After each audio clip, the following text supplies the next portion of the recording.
धर्मजा, आपने रोटी के 8 टुकड़ों के बदले पुरस्कार में 8 मुद्राएं दी, सही? जी। यानी रोटी के 1 भाग के लिए 1 मुद्रा, सही? सही। गन्नू ने आपको अपनी रोटी के कितने भाग दिए? 7। और पन्नू ने? 1। तो 1 रोटी के भाग के बदले 1 मुद्रा के हिसाब से आपको गन्नू को कितनी मुद्राएं देनी चाहिए? 7। और पन्नू को? 1। महाराज, बड़ी पुरानी कहावत है, जैसी करनी वैसी भरनी। किंतु यहाँ इस बार इस पहेली को सुलझाने के लिए इस कहावत को तनिक उल्टा करना पड़ा। जैसी भरनी वैसी करनी।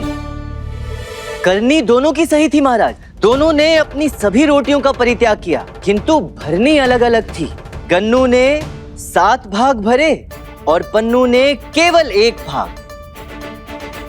तो न्याय के गणित का हिसाब ये कहता है कि गन्नू को 7 मुद्राएं मिलनी चाहिए और पन्नू को केवल 1। यही होगा इस पूरे संस्करण का संपूर्ण न्याय।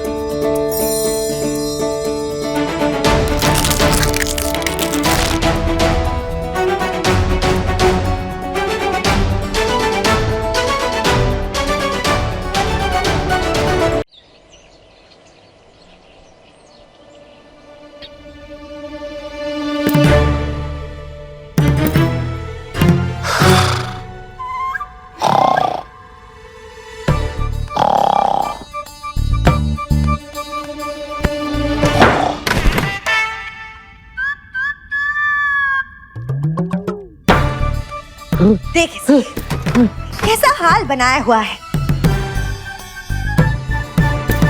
प्रतीत होता है फिर से कोई नई मुसीबत मोल ले ली है इसने। तभी तो विक्षिप्तों जैसे हालत बनाई हुई है। इसकी तो कुंडली में ही उत्पात है। 4 दिन चैन से बैठा नहीं, फिर कोई नया बवाल। ये पूछ इससे अब कौन सी नई मुसीबत ली है हम सबके प्राणों पर। सही कह रही हो अम्मा, मेरी तो कुंडली में ही दोष है। मैं और समस्याएं जैसे चुंबक और धातु अधिक समय के लिए एक दूसरे से दूर नहीं रह सकते। फिर से नई समस्या में फंस गया। समझ नहीं आ रहा क्या करूं, कैसे निकलूं इस दो मुही समस्या से।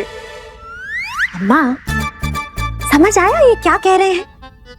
नहीं ना, हमें भी समझ नहीं आया। ठीक है, जैसी भरनी वैसी करनी। नहीं, तू उल्टा बोल रही है। कहावत ऐसी नहीं है। कहावत है जैसे करनी वैसी भरनी। अच्छा अम्मा, क्षमा कीजिए, अब हम समझ गए। जैसी करनी वैसी भरनी। मिल गया, मिल गया, मिल गया, मिल गया अम्मा, मिल गया। क्या मिल गया? समाधान मिल गया, जीवन दान मिल गया। इस दो मुही समस्या से बाहर निकलने का हल मिल गया। धन्यवाद अम्मा, धन्यवाद शारदा, बहुत बहुत सहायता की तुम दोनों ने। लगता है इसकी पूरी बुद्धि भ्रष्ट हो गई है। ये मैं अम्मा हूँ और ये शारदा, हम शारदा। पता है, किंतु कभी कभी उल्टा पुल्टा करने से नहीं, पुल्टा उल्टा करने से काम बनता है। हल मिल गया।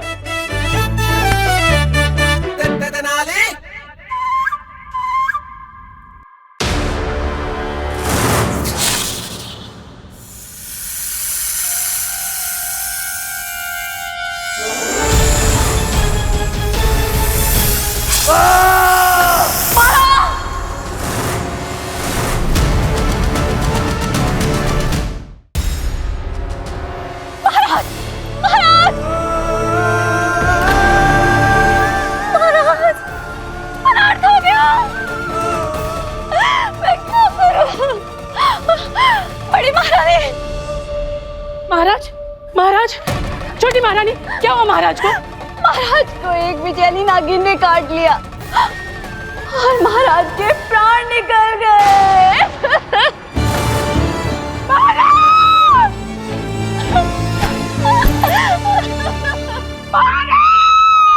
महारानी, अब हमारा क्या होगा?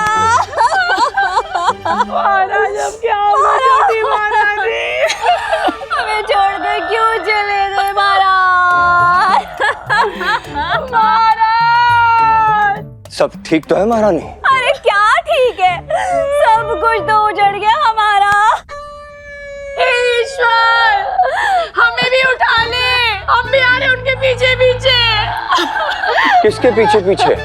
अपने सुहाग के पीछे पीछे। जनाब का सुहाग तो यहाँ है आपके पीछे। पर वो तो अकेला छोड़ गए हमें अपने पीछे।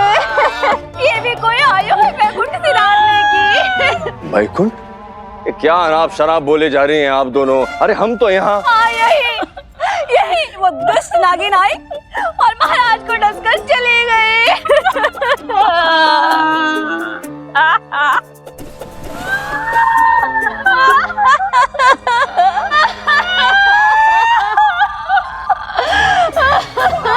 महाराज कहाँ चले गए?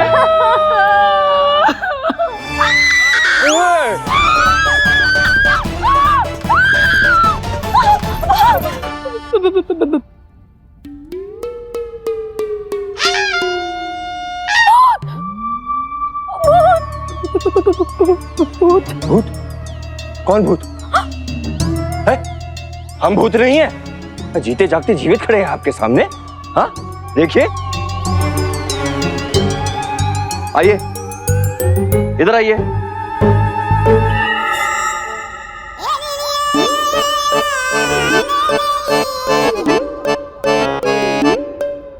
ऐसे क्या डर रही हैं आप?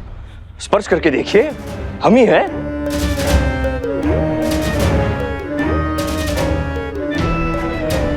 कीजिए कीजिए। देखा, हमने कहा था हम जीवित है। महाराज, महाराज आप जीवित हैं?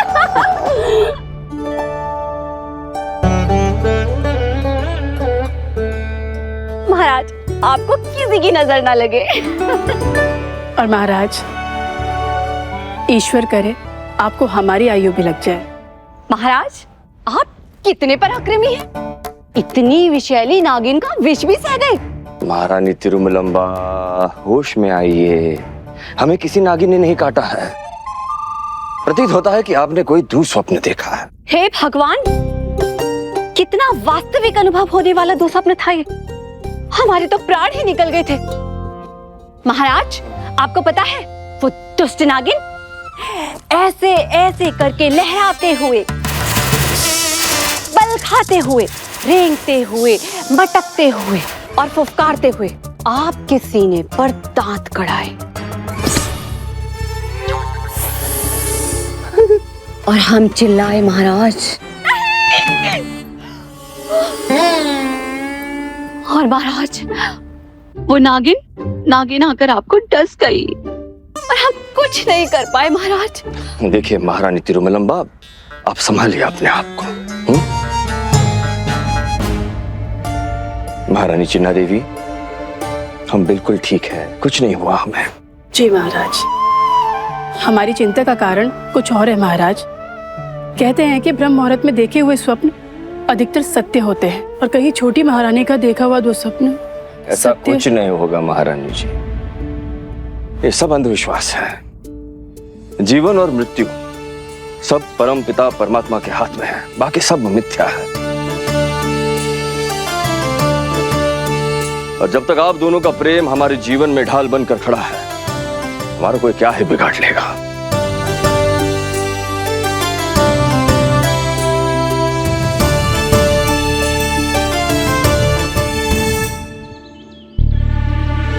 सैनिकों, कल रात्रि जो सामान आया है, चलो उसकी जांच करके आते हैं।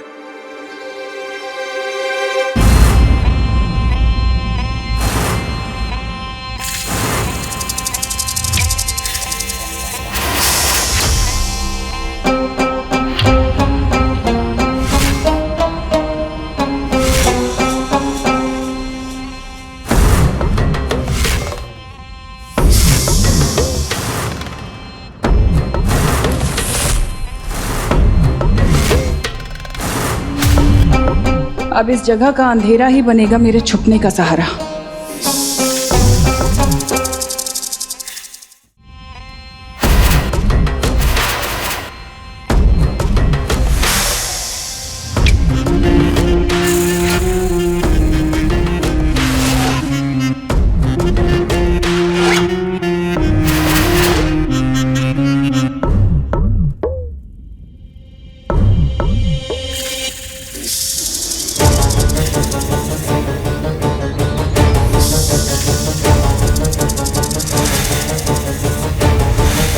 यहाँ मुझे कोई प्रकाश छू भी नहीं पाएगा।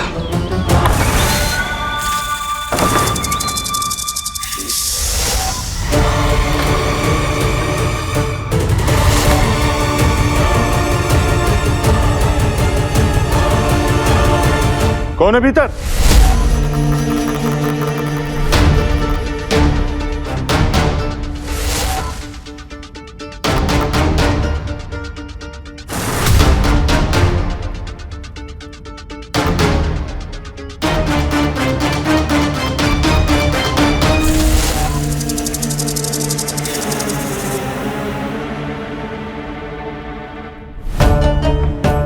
अगर भीतर कोई नहीं है तो फिर ये पात्र नीचे कैसे गिरा हुआ है? अवश्य बिल्ली होगी सरकार, मैं देखता हूँ। देखो जाकर।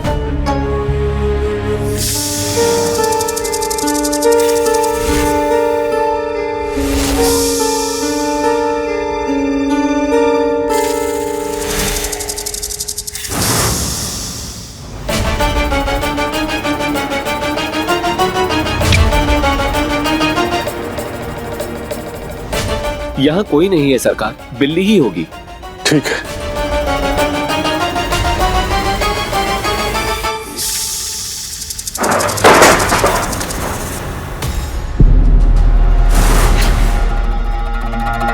सरकार, मैं पुष्टि करके आता हूँ। ठीक है, एक काम करो, भंडार गृह के द्वार ठीक से बंद करो और सीधे ताला लगा के कोतवाली आ जाओ। जी सरकार।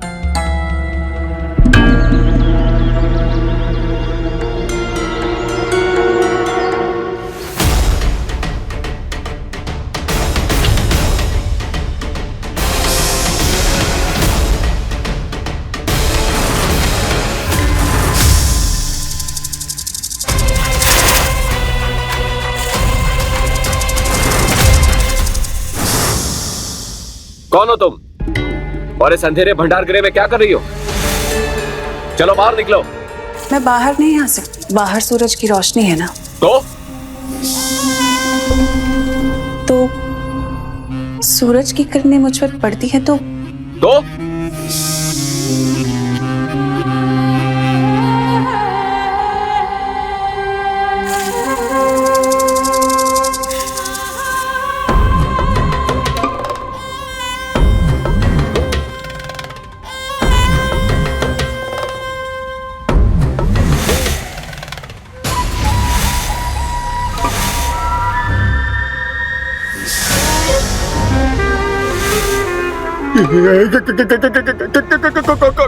कौन हो तुम? मनुष्य नहीं लगती।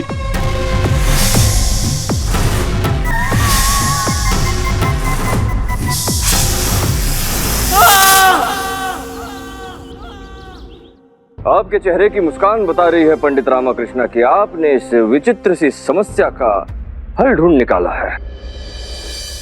वो तो कल भी निकाल ही लिया था इन्होंने महाराज, लेकिन हुआ क्या? मुंह की खानी पड़ी थी इन्हें। संभार भारी हो गया और बेचारे बुझरिया, हमारा कहने का तात्पर्य है बेचारे धर्मजा कलौर टेढ़े हो गए थे। ये लीजिए मान्यवर, और दोनों को 4-4 मुद्राएं बांट दीजिए।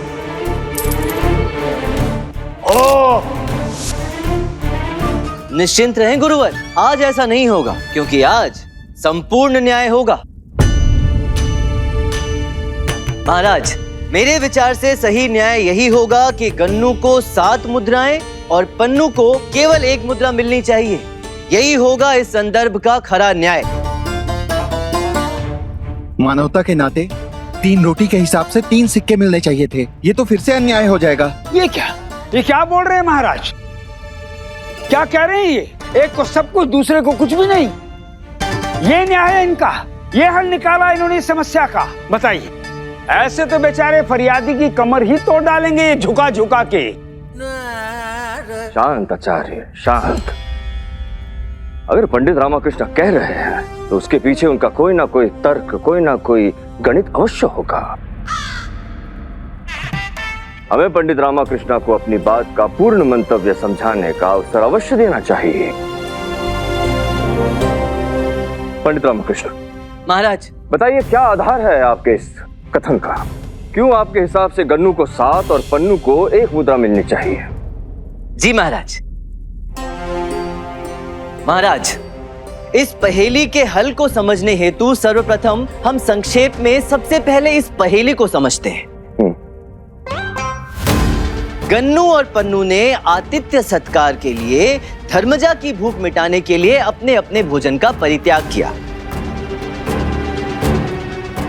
गन्नू के पास थी 5 रोटियां, लाइए, और पन्नू के पास थी 3 रोटियां, ये लीजिए। इन दोनों ने अपने प्रत्येक रोटी के 3-3 भाग किए। उदाहरण के लिए मैंने पहले से ही इन रोटियों के भाग कर रखे हैं महाराज। अब गन्नू के पास जो 5 रोटियां थी उनके 3 भाग करने के पश्चात इनके हुए 15 भाग, और पन्नू जिनके पास 3 रोटियां थी उनके 3-3 भाग करने के पश्चात रोटियों की संख्या हुई 9। सबको पता है, सब जानते हैं पंडित रामाकृष्णा, धर्मजा को मिला के सबके हिस्से में 8-8 रोटी के टुकड़े आए। आगे बढ़िए आप। बढ़ रहा हूं गुरुवर। धर्मजा, अब आप दोनों अपने अपने हिस्से का 8-8 भाग लेकर बाकी रोटी का टुकड़ा धर्मजा के थाल में रख दीजिए। मेरे पास रोटी के 15 टुकड़े हैं, 8 मैं रख लेता हूँ और 7 धर्मजा को दे देता हूँ।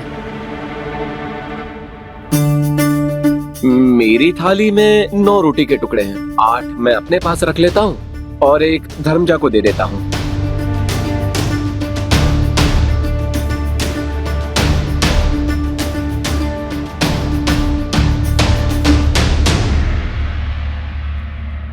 अद्भुत, अद्भुत पंडित रामकृष्ण। क्षमा कीजिए महाराज, हमें तो इसमें कुछ भी अद्भुत दिखाई नहीं दे रहा है। जी हाँ, हमारा कहने का मतलब है धर्मजा ने 8 मुद्राएं दी पुरस्कार में, गुन्नू को 5 मुद्राएं 5 रोटियों के बदले, ठीक है महाराज, और पन्नू को 3 मुद्राएं 3 रोटियों के बदले, ठीक है। किंतु महाराज समस्या तो अभी भी वहीं की वहीं खड़ी है ना। किसको कितनी मुद्राएं मिले जो इस संदर्भ का न्याय हो। धर्मजा, आपने रोटी के 8 टुकड़ों के बदले पुरस्कार में 8 मुद्राएं दी, सही? जी। यानी रोटी के 1 भाग के लिए 1 मुद्रा, सही? सही।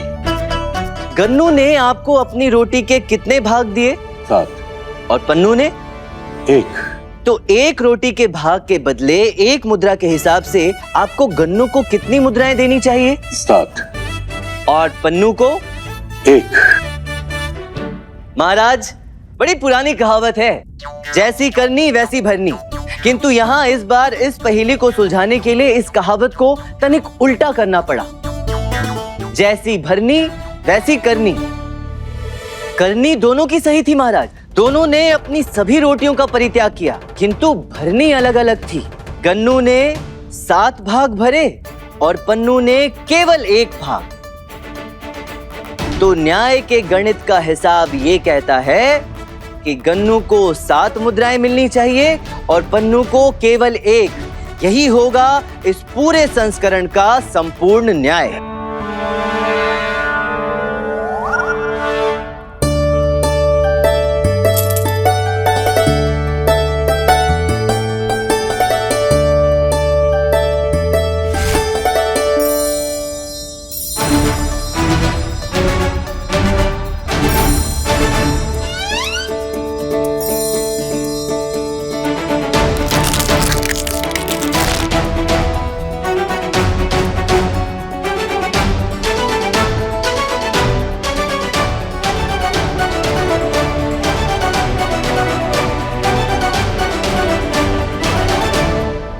खेद है मित्र, किंतु कर्म के फल का नियम कुछ इसी प्रकार ही कार्य करता है। ये एक गहरी खाई के किनारे खड़े रहकर बिल्कुल ऊंचे स्वर में चिल्लाने जैसा है। जितने ऊंचे स्वर में आप आवाज लगाएंगे, बदले में उतने ही ऊंचे स्वर में आपको उत्तर मिलेगा। इसे हम यूं भी कह सकते हैं कि जितना आटा उतनी रोटी, जैसा कर्म वैसा फल। अच्छे कर्म करेंगे तो अच्छे फल को आकर्षित करेंगे, बुरे कर्म बुरे फल को आकर्षित करेंगे। अब ये निर्णय हमारा है कि हम कैसे फल को आमंत्रित करते हैं। पंडित रामा की जय, पंडित रामा की जय, पंडित रामा की जय, पंडित रामा की जय, पंडित रामा की जय, पंडित रामा की जय। आपको क्या हो गया है गुरुजी? पंडित रामाकृष्ण की जय जयकार हो रही है और आप मुस्कुरा रहे हैं। हाँ, वो कहावत है ना, जो पशु स्वयं को काटे स्वयं अपना घाव ही चाटे। अपना घाव स्वयं ही चाटे अर्थात ये पंडित रामाकृष्ण, इसकी जय जयकार तो हो रही है किंतु भीतर ही भीतर इसकी सिट्टी पिट्टी गुम हो रही है, क्योंकि वो जानता है गुत्थी तो उसने सुलझा दी किंतु एक नई मुसीबत उसके गले में पड़ गई, ये कर्म स्तंभ। क्योंकि इस कर्म स्तंभ का नियम है कि जो भी इससे जुड़े व्यक्ति को न्याय दिलवाएगा ये कर्म स्तंभ उसी के गले पड़ जाएगा।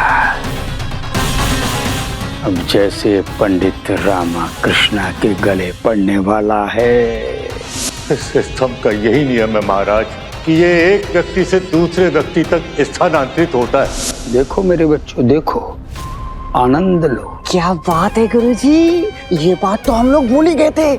गुरुजी, अर्थात रामा जीत कर भी हार गया। पंडित रामा की जय, पंडित रामा की जय।